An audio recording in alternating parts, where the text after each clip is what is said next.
Hey, this is Cedarwood Podfix coming at you with Suadade by Shion's Heart, chapters 3 through 4. Suadade by Shion's Heart, chapter 3, in which there are rules to fake dating. Inosuke is confused. Manjiro said they could be fake boyfriends, but then he passes a note in class saying that they need to talk about it at lunch. What's there to talk about? He'll say he's Inosuke's boyfriend and everyone will leave him alone. He might not get any more chocolate, which is a bummer, but at least they'll stop asking him questions he can't answer. Now he'll have to have an excuse to dismiss him. them. So ideally, they'll stop coming to him altogether. It's the perfect solution. Really, he can't believe he never thought about this before. That knock on his head was really something. So, what's up? He asks, grabbing a chair from a desk that's not his and turning around so he can sit backwards on it, facing his seatmate with his arms crossed on the back. Ganpachiro's unwrapping a bento. The contents look amazing. There's rice and small pieces of fish cut up to resemble cat faces, along with some vegetable Inosuke can't remember the name of. He reaches out to take one of the cat heads, popping into his mouth. It's delicious. He reaches for another one, but gets poked by a pair of chopsticks.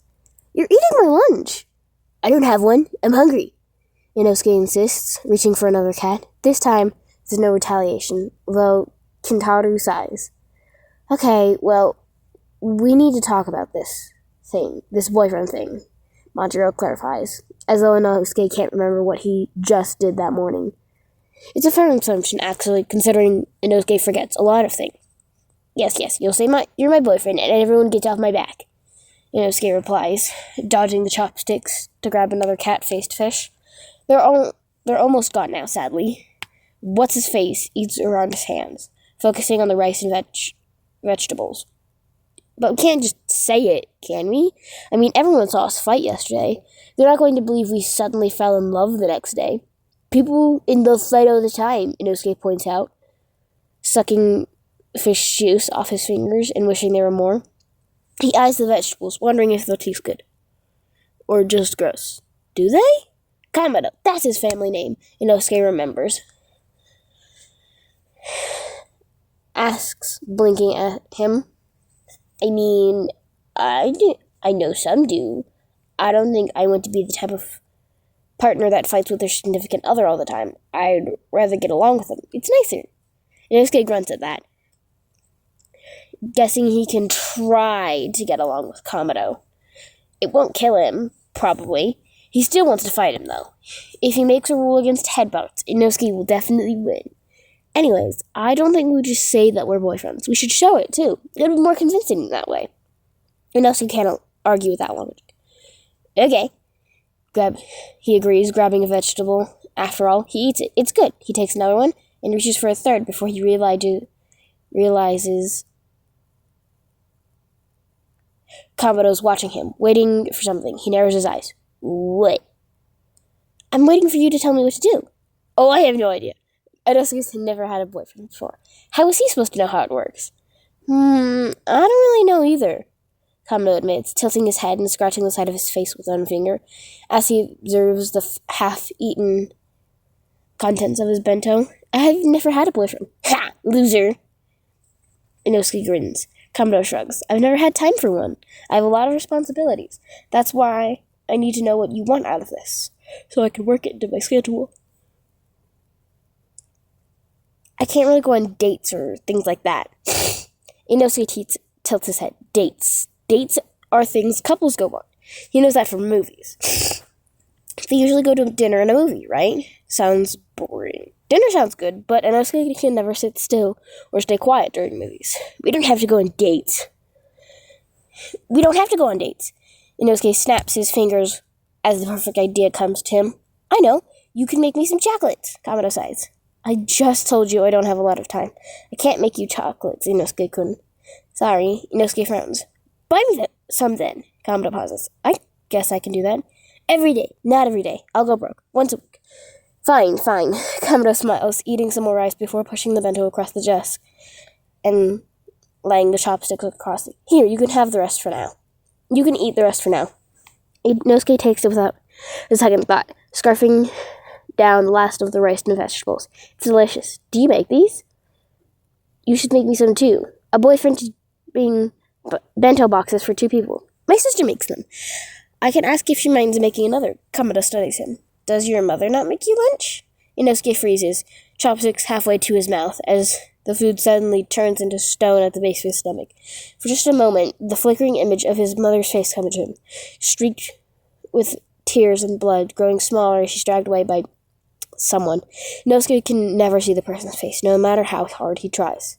I don't have one, he admits, brushing aside the feelings as best he can, shoveling food into his mouth, again, to keep from explaining further. Oh, I'm sorry, Kamado says, with such open sincerity that Inosuke squirms. What do you usually do for food, then? My gang lets me eat whatever I can grab from them.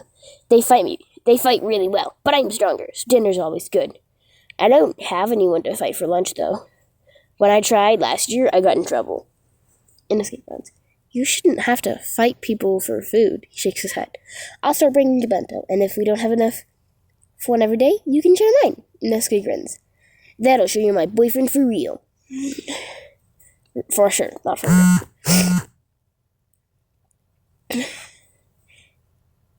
Kamado smiles again. He's got a really nice smile. Inosuke's pretty sure he's never seen just an honest smile. It does strange things to his chest. He squirms again and holds up the bento box to cover his face, pushing his last food into his mouth. Is that all, though? Sharing food? Kamado rushes him curiously. Inosuke sets down the box and stares back at him blankly. Isn't that enough? Won't people see that I'm sharing food and saying they're boyfriends and think that's the truth? What else is there? Kamado gets a thoughtful look again. Well, my friend Zenitsu, Agatsuma-kun, in class 2A,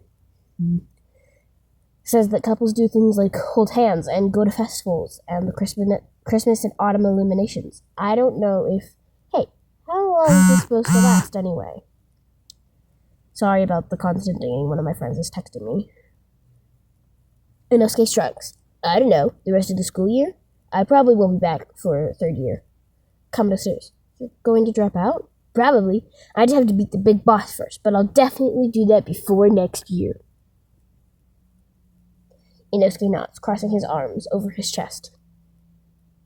Probably. No. Big boss? Kamado tilts his head. Yes, Inosuke growls. The leader of the 12 Moons Yakuza. I don't know his name, so I just call him the big boss. If I want to prove I'm the strongest fighter in all of Tokyo, I have to beat him. Kamado's eyes widen. You're a member of the 12 Moons? He squeaks, reeling back in his seat. Inosuke snarls, baring his teeth.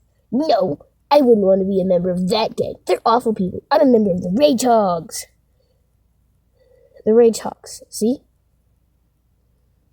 The Rage Hogs, see? He grabs his motorcycle, helmet fell off the ground, turning around to show Kamado a boar's head decal on the back of it. Oh, I see, Kamado says with a weak smile, and Inosuke huffs, annoyed that Kamado would think that an awesome guy like him would be with a band of murderers like the 12 Moons. Well, the Rage Hogs do get assignments from the big boss. They stick to things like smuggling and disturbing the peace. They won't kill people. And those, they usually hurt, make full recoveries, usually. There's a subset of the network, the Big Boss runs, which is how Inosuke found his hideout. But he's just waiting for the day when he can break free of that and take the Big Boss down. He just needs to get stronger. Anyways, Inosuke sets helmet on the desk, folding his arms over top of it. What were you saying before? Oh, holding hands, going to festivals, and the illuminations, Kamado repeats. I don't really have time for those last 2, but I don't mind holding hands. He smiles, laying his arm across the desk, palm facing up. Inosuke regards it skeptically. Hold hands? He's never held hands with anybody in his life. He has no idea what he's doing. But not like he's about to back down and appear weak. However, he grabs his hand. Kamado's fingers curl around his, squeezing gently. His skin is rough with calluses, but warm. Inosuke can feel that warmth crawling up his arm and into his chest. He snatches his away quickly. I don't know about that, he explains, not entirely sure he likes the sensation creeping towards his face. He rubs his palms on his thigh, trying to get rid of the prickles he feels there. Okay, well, maybe just saying it and sharing food will be enough, Kamado says with a slow nod. Yes, good, Inosuke nods. Saying it and sharing food, that works. He moves to stand, pointing his finger at Kamado as he addresses the classroom, and what students are lingering there with their lunches. Hey, listen up, this guy's my boyfriend now, so I'm not single. We share food and everything. Oh, jeez. Kamado's face turns red, even as he laughs, high and nervous. Nobody gives this declaration the interest it deserves, mostly just staring blankly before going back to their food. One girl smiles and tells Kamado congratulations, obviously thinking he must be really lucky to have a boyfriend, which is Inosuke. Which he is! Inosuke is amazing! Thank you, Kamado says with a smile, his cheeks still glowing pink. He shoots a glance over at Inosuke. I do feel pretty lucky. That warm, fuzzy feeling is back, floating around Inosuke's stomach and chest. He stares at Kamado's smile. How does he keep doing that? Can Inosuke do it to him too? He tries, giving Tanjiro his best grin. He doesn't think it's the same. There's a softness to Kamado that Inosuke doesn't have, which is weird, because when they fought yesterday, there was nothing soft about Kamado at all. Hey! He suddenly remembers the other question he wanted to ask. How'd you get so fast and strong? You got a club or something? No, I don't have time for clubs, Tanjiro admits, shaking his head. I work at Orokoraki's Judo Institute. I train under Hashira there. Inosuke feels his eyes nearly bulge out of their sockets. No way! Hashira? For real? Those guys are awesome! He knows that they're respected and feared by the Rage Hogs. But more importantly, they directly oppose the 12 Moons. If there's anyone that can teach him how to take down the big boss, it's the Hashira. He has to get into that training. I think I said that. He grabs Kamado's shoulders, rocking him back and forth in his excitement. Can they train me too? I want them to train me too. Take me to train with them! Kamado laughs. It's open to the public. You can come over anytime. Yes, let's go! Inosuke starts for the door, but nearly falls on his ass as Kamado grabs the back of his shirt and yanks him to a stop. We can't go right now. We still have 3 more lessons. Inosuke blows air out of his nose. Hard. He snaps to march right out of the classroom anyway. He pulls his shirt out of Kamado's grasp to do just that. Besides, they only come over to the dojo after school anyway. They do their patrols before and after, in the mornings and evenings, and I think they take shifts for overnights. At Kamado's words, Inosuke deflates. That's disappointing. I promise we can go right after school. That's when I go anyway, Kamado tells him, smiling reassuringly. Inosuke doesn't have any reason not to believe him, so even though he grumbles, he finds his way back to his seat. Inosuke puts away his bento container and the cloth it was wrapped in, before pulling something else out of his bag. Oh, I almost forgot. I brought you these. He sets a pack of blue pens on Inosuke's desk. Inosuke stares at them, blinking. What's this? They're pens. I know what they are. Inosuke picks up the pack, waving around. What's this? Why are you giving it to me? Well, you broke your pen yesterday, and it didn't look like you had any more since you tried to steal mine, so I thought I'd get you some more just in case you broke the one I gave you. Inosuke feels that fuzzy thing again. But this time, confusion follows. What's this guy's deal? He's just giving this to him without asking for anything in return? Who does that? Kamado's weird. He's so super weird. These are nice pens, too. Not the cheap ones that run out after 2 uses. Those are the kind of Inosuke usually gets, because he only gets money when he wins a fight or does a delivery. He's gotta make that shit spread out. But these are the fancy ones. The ones you can refill and draw smooth as butter. Are you okay, Inosuke-kun? Kamado's watching him with concern now. I'm fine, shut up! Inosuke shoves the pens into his desk drawer, his face feeling much too warm. He pops open another button of his shirt, now open to his navel. He'll get scolded by the teacher probably, but he hates the constricted feeling of shirts, especially button-ups. And this one in particular is trying to strangle him. This is going to happen all the time now. Will Kamado just keep giving him things? It's not that Inosuke minds. It's nice to get presents. But he has no idea what to get Kamado in return. What Kamado wants in return. He just keeps looking at him, completely innocent, like he doesn't have anything up his sleeve. And this is too much to think about. Inosuke's never been good at that. Deciding to just go forward without worrying about anything else. He pulls out his notebook and, for something to do, starts drawing foreheads all over the page. Barely notices the teacher come in, and when she starts the lesson, he doesn't pay any attention. Instead, he finds himself sneaking glances at Kamado's profile, doodling tiny renditions of it in the margins. That is the end of chapter 3. We're gonna just jump straight into chapter 4. Chapter 4 of Suadade by Shion's Heart, in which Inosuke fights everyone. Inosuke insists on them taking his motorcycle to the dojo, which is one of the most terrifying and exhilarating 10 minutes of Tanjiro's life. He ignores nearly every single traffic signal, almost plows down several pedestrians, and drives so fast and takes corners so sharply, Tanjiro's positive that any moment he'll go flying. They'll go flying off the bike to their deaths. Miraculously, they survive, though Tanjiro has a difficult time prying his fingers out of Inosuke's shirt as they come to a stop in front of the dojo.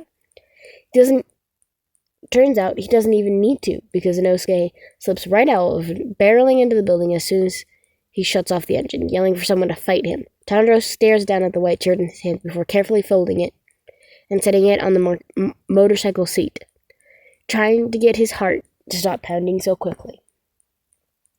Did you seriously bring him here? What were you thinking? Tanjiro looks up to see Zenitsu and Nezuko walking towards him. He asked his friend to stay behind and walk Nezuko to the dojo, which he agreed to immediately. But now Zenitsu's blissful expression has faded to one of abject horror as he stares past Tanjiro into the dojo, where Inosuke is running back and forth shirtless, still wearing his motorcycle helmet. He's on the wooden practice katana, and he's holding one in each hand, swinging them wildly as he runs. Where are you hiding? Come out and fight me, cowards! Tanjiro has to fight back a laugh as he takes a step towards the open entrance. Inosuke-kun, nobody's here yet. We haven't opened. Inosuke skids to the stop and then barrels forward, stopping beside Tanjiro to point one of his katana at Zenitsu. There's someone right there! You! Fight me! What? No! Then Zenitsu yelps, shaking his head and backing away as he throws up his hands. You train here, right? Well, yes. To fight me! Inosuke lunges at Zenitsu before Tanjiro can grab him. Zenitsu shrieks and takes off into a dojo. Inosuke follows, cackling loudly as he chases Zenitsu around and around the open floor space. Tanjiro glances over at Nezuko, who stares back at him with wide eyes. Sighing, he gestures for her to stand down. Stay out here, okay? I'll take care of it. He runs into the dojo, giving chase after Inosuke. Inosuke-kun, calm down. The Hashira will be here soon. Don't kill Zenitsu. Gawa! Inosuke yells, completely ignoring him. Zenitsu's crying now, running just out of reach of Inosuke's swinging katana. Save me, Tanjiro!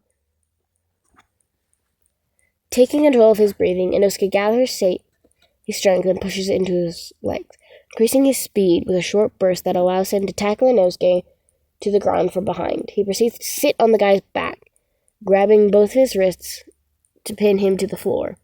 Inosuke struggles, but Tanjiro clamps his thighs against either side of him, holding him in place. Ha! He wheezes from behind his helmet. I forgot how strong you were. You seriously need to calm down, Tanjiro scolds him, or Koraki-san or Gyu sees you making trouble, they'll kick you out and ban you from the dojo, and then you'll never get to train with the Hashira. That seems to get to Inosuke. He stops struggling, his hands growing lax around the katana hilts. Tanjiro snatches them away from him, but doesn't move to get off him just yet. He looks up to find Zenitsu hiding behind Nezuko, who's just stepped inside the entrance to check on things. Are you okay? Are you okay, Zenitsu? Tanjiro calls. That guy is crazy! Zenitsu yells back, gripping Nezuko's shoulders. Ban him! Ban him right now! I told him he could meet the Hashira, Tanjiro says apologetically, shaking his head. He looks down at the shoulders and the helmeted head in front of him. If I let you up, you promise you won't try to attack Zenitsu again? Inosuke grumbles, but doesn't sound like a no, so Tanjiro gingerly stands before he can offer to help. Before he can offer to help Inosuke up, though, he jumps to his feet, grabs the katana back from Tanjiro. Thankfully, he doesn't charge Zenitsu again, though he does twirl the katana in each hand and take a step towards Nezuko. Tanjiro has no idea what expression is underneath his helmet, but he quickly moves to intercept.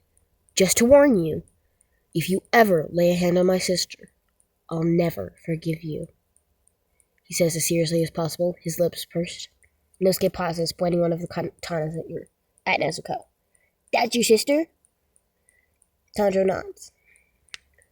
That's Nezuko. Nezuko, this is Inosuke.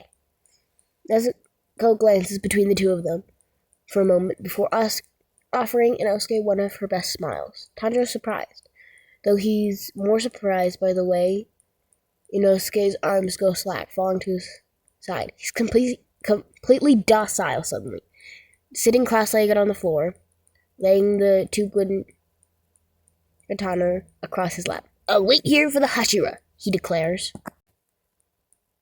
Nezuko skips forward and pats Inosuke on his helmeted head before moving past him to the cleaning supplies from the closet behind the receptionist desk.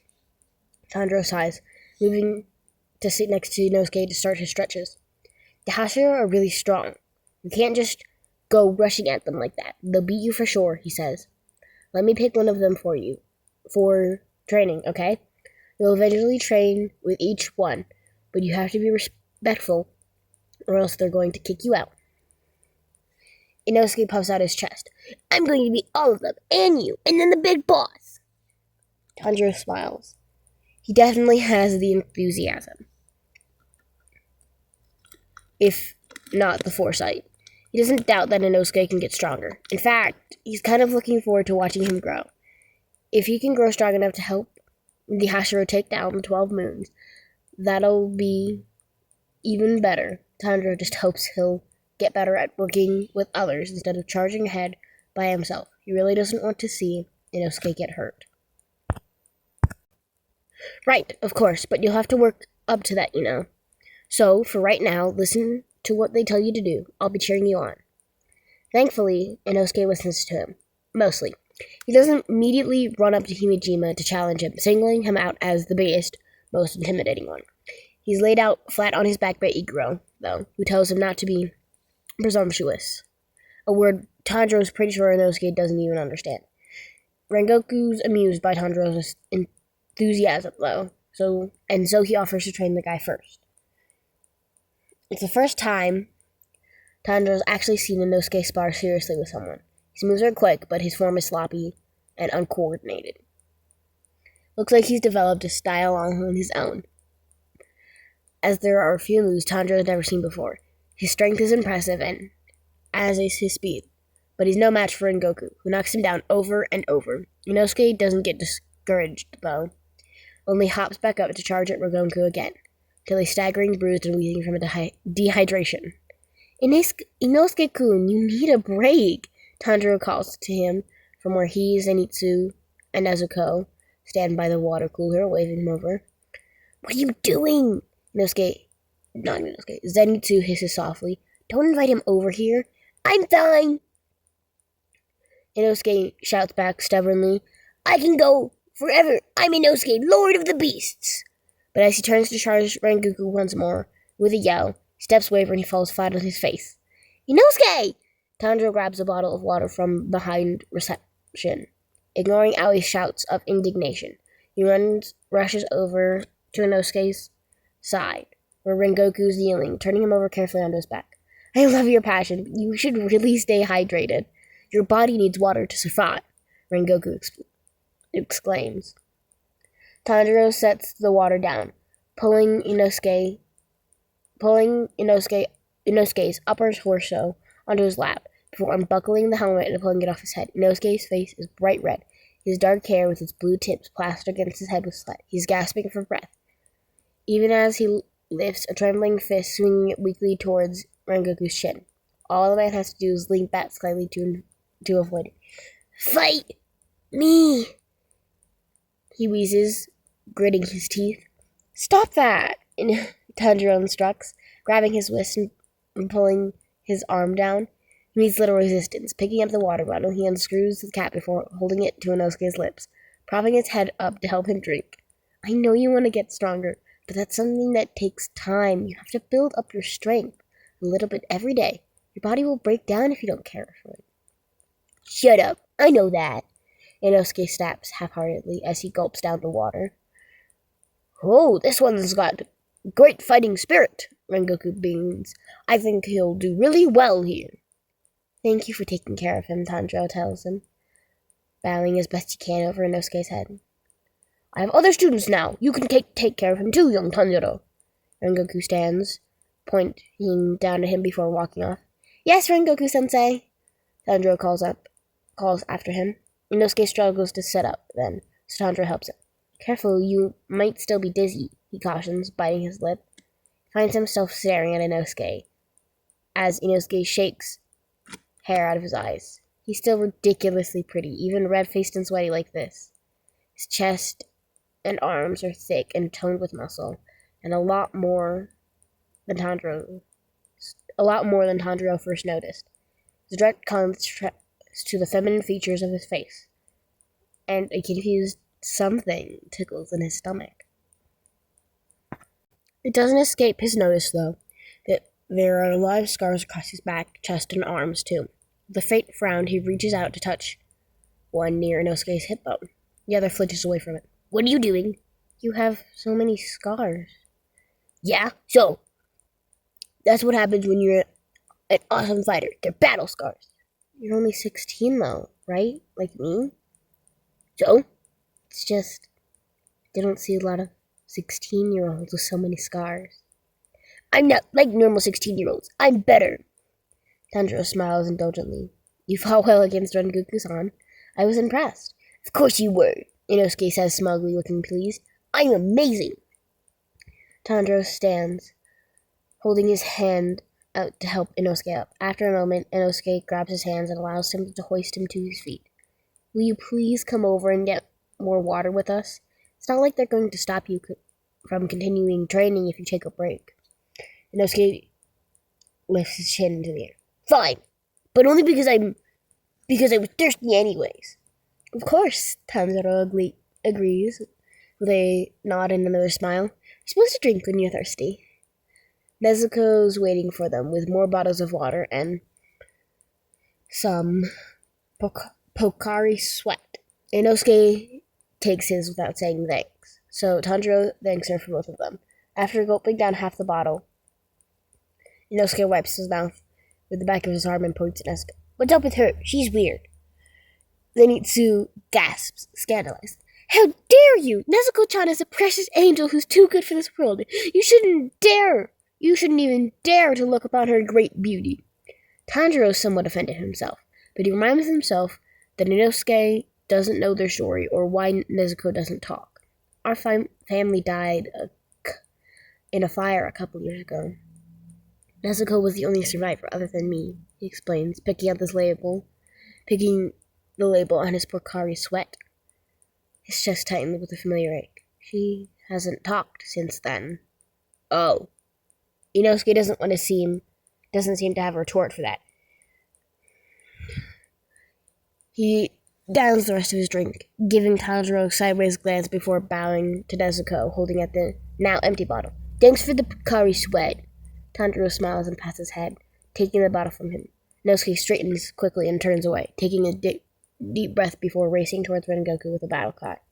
Ah, excellent! You've recovered! Rengoku says happily as he knocks Inosuke down to the floor.